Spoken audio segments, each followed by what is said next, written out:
Hey guys, this is Jordan Guyton reporting live, and in the Hot Zone, we are at the Apollo Theater in Harlem, New York for the world premiere of the Get On Up movie in theaters August 1st. We hope to talk to the stars of the movie and some family and friends. So we're headed to the red carpet to see what we can get. So I want to know what inspired you or what made you jump into another musical. I mean, this James Brown, I mean, why would you want to jump into a musical like this? It was amazing artist, amazing experience, great director, great cast. Mick Jagger was involved. So as an artist, it's a dream come true. It's something you can tell your kids as you did. So what is your favorite James Brown song? Man's World. Why? Because it wouldn't be nothing without a woman or a girl, you see. And I feel like that's the truest lyric in every sense, in a lot of different ways. So, and I feel like he really delivered that. So, it's a lot of, I got a lot of favorites, but that's probably, and I'll Go Crazy, I love it. What was your favorite part in playing Baby Roy? Just being a part of the movie and getting a chance to play on Please Don't Go, you know, songs that you kind of grew up listening. You know, I mean, when you come out of the womb, you know that song. And just, I had to learn how to play the bass guitar, which was kind of scary, but exhilarating now that it's over. I'm sure you nailed it. I did. And what inspires you most, lastly, about James Brown? What inspired you the most? I think he's the epitome of perseverance. I mean, he grew up in a rough childhood. He kicked doors down at a time in our culture when a lot of those doors weren't open. He didn't kick doors, he created doors and then kicked them down. So, you know, that's the biggest deal for me for James Brown. What inspired you most about James Brown? I think it's really his risk-taking, right? And he was known as a notorious band leader, fearless risk-taker. He was an amazing showman. So all of those things really are something that all artists can sort of aspire to, right? And all of us can learn from. So, I mean, even though obviously he was well before my time, I respect him a great deal for those lessons that he taught. And as a Harlemite, I'm happy to be here at the Apollo to celebrate him. So it's a big night for you, obviously. You portrayed a very, very, very big and iconic character. Tell me a little bit about that. Yes, I portrayed Little Richard, the king of rock and roll, and it was absolutely an honor and a true pleasure to put myself into someone's shoes who pioneered a sound. And I knew that it was going to be a feat, and to take myself out of my shoes for a year, dive into a world that inspired and created so many worlds that you know, people like Jimi Hendrix, James Brown, Otis Redding, you know, Elvis Presley. You know, Little Richard had met Mick Jagger in the back of a truck in Liverpool with Brian Epstein, their manager, and Brian said, take 3%. He says, no, put him on tour with me. Someone so selfless like that, talking about 3% of the Beatles, you know, 3% of the Rolling Stones, I mean, you know.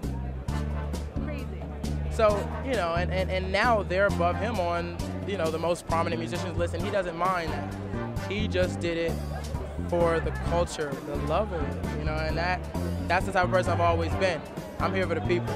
What do you think was the hardest part in diving into that? You said you did it for a year. So what was the trials and tribulations in portraying that character? I think the trials and tribulations existed in obviously learning how to play the music and really getting in tune with the sound.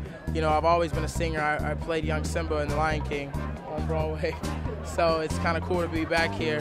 I was at the Pantages Theater, but playing the piano and learning how to play the piano 4 months every year, you know, I mean, it was just something that I knew was going to be taxing, and every day, 8 hours for 4 months, learning how to play that piano, it was a blessing, you know, it was like another notch in my belt. So as taxing as it was such a great notch to add into my activity list. So my name's Jordan, I'm with the Hot Zone. You ladies look beautiful. Thank you.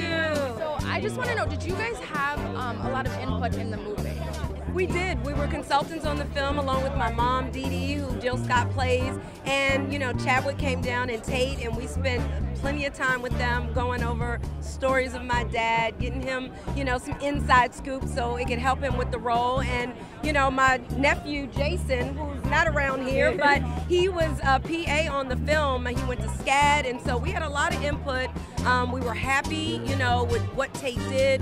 We think he's an amazing filmmaker, and we're just happy to be here. Yeah. Was it a no-brainer to let the film go into production? When they came with you with the idea, were you guys Actually, this idea has been going on since the 90s. Brian Grazier sat down with my father in Augusta, Georgia in the early 90s. So this just didn't start after his passing. It was already in the making. So after Dad passing and we could get some business taken care of his estate, then it was able to be into fruition. So we're thankful to Mick Jagger for stepping up to the plate and kind of bringing the icing to the cake and making it happen. And it's just a blessing that young folks, a new generation like yourself, like your beautiful self, will be able to know something about the Godfather of Soul and the struggle and what it takes to really be real in the music business. Have you guys had a chance to see the movie yet?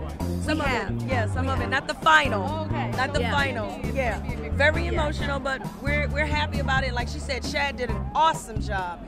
All of the actors and actresses did a great job. So for the young ones that are just coming into age of who James Brown is and who haven't yet obviously gotten a chance to see the movie, what do you guys want them to know about him? Oh my goodness, I want them to know how hard he struggled, what it took for him to get to where he was. It didn't just happen overnight. He went through so much, and I just want people to know, and especially young people, that it takes a lot of hard work. It takes dedication. You have to be dedicated to your craft, to whatever makes you feel good, and just keep on keeping on, because the Lord will bless you. The Lord will bless you. Hey guys, that's a wrap. It is showtime at the Apollo, and in just moments, Get On Up is going to be on that stage. We were lucky to talk to the legendary Godfather of Soul, James Brown's family tonight. We were able to talk to stars and get a little bit of a scoop on the movie. In theaters August 1st, Get On Up. You guys better go see it. This is Jordan from the Hot Zone. I'm Dr. Yama Brown, and I'm the daughter of James Brown, and I'm in the Hot Zone. I'm Deanna Brown Thomas, president of the James Brown Family Foundation, and you're in the Hot Zone.